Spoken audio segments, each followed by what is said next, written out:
Artigo 10. Do julgamento conforme o estado do processo. Seção 1. Da extinção do processo. Artigo 354. Ocorrendo qualquer das hipóteses previstas nos artigos 485 e 487, incisos 2 e 3, o juiz proferirá sentença. Parágrafo único. A decisão a que se refere o caput pode dizer respeito a apenas parcela do processo, caso em que será impugnável por agravo do instrumento. Seção 2. Do julgamento antecipado do mérito. Artigo 355. O juiz julgará antecipadamente o pedido, proferindo sentença com resolução de mérito, quando: inciso 1. Não houver necessidade de produção de outras provas. Inciso 2. O réu for revel, ocorrer o efeito previsto nos artigos 344 e não houver requerimento de prova na forma do artigo 349. Seção 3. Do julgamento antecipado parcial do mérito. Artigo 356. O juiz decidirá parcialmente o mérito quando um ou mais dos pedidos formulados ou parcela deles, inciso 1, mostrar-se incontroverso. Inciso 2. Estiver em condições de imediato julgamento nos termos do artigo 355. Parágrafo 1º. A decisão que julgar parcialmente o mérito poderá recorrer à existência de obrigação líquida ou ilíquida. Parágrafo 2º. A parte poderá liquidar ou executar desde logo a obrigação recorrida, a obrigação reconhecida na decisão que julgar parcialmente o mérito, independente de caução, ainda que haja recurso contra essa interposta. Parágrafo 3º. Na hipótese do parágrafo 2º, se houver trânsito em julgado da decisão, a execução será definitiva. Parágrafo 4º.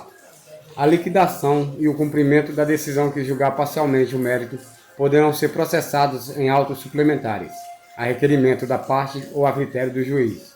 Parágrafo 5º. A decisão proferida com base neste artigo é impugnável por agravo de instrumento. Seção 4. Do saneamento e da organização do processo. Artigo 357.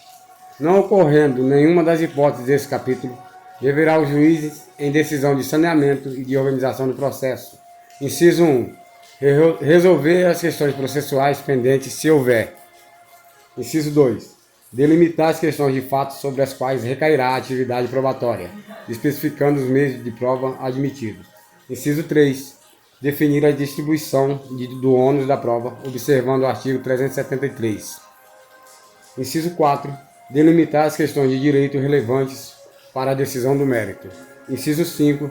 Designar, se necessário, audiência de instrumento e julgamento.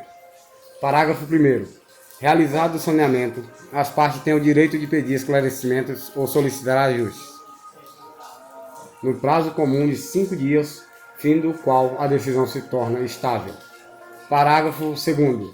As partes podem apresentar ao juiz para homologação, delimitação consensual das questões de fato e de direito a que se refere os incisos 2 e 4, a qual, se homologada, vincula as partes e o juiz. Parágrafo 3º. Se a causa apresentar complexidade em matéria de fato ou de direito, deverá o juiz designar audiência para que o saneamento seja feito em cooperação com as partes, oportunidade em que o juiz, se for o caso, convidará as partes a integrar ou esclarecer suas alegações. Parágrafo 4º. Caso tenha sido determinada a produção de prova testemunhal, o juiz fixará prazo comum não superior a 15 dias para que as partes apresentem rol de testemunhas. Parágrafo 5º. Na hipótese do parágrafo 3º, as partes devem levar para a audiência prevista o respectivo rol de testemunhas. Parágrafo 6º. O número de testemunhas arroladas não pode ser superior a 10, sendo 3 no máximo para a prova de cada fato. Parágrafo 7º. O juiz poderá limitar o número de testemunhas levando em conta a complexidade da causa e dos fatos individualmente considerados. Parágrafo 8º. Caso tenha sido determinada a produção de prova pericial, o juiz deve observar o disposto no artigo 465 e, se possível, estabelecer desde logo calendário para sua realização. Parágrafo 9º. As pautas deverão ser preparadas com intervalo mínimo de 1 hora entre as audiências.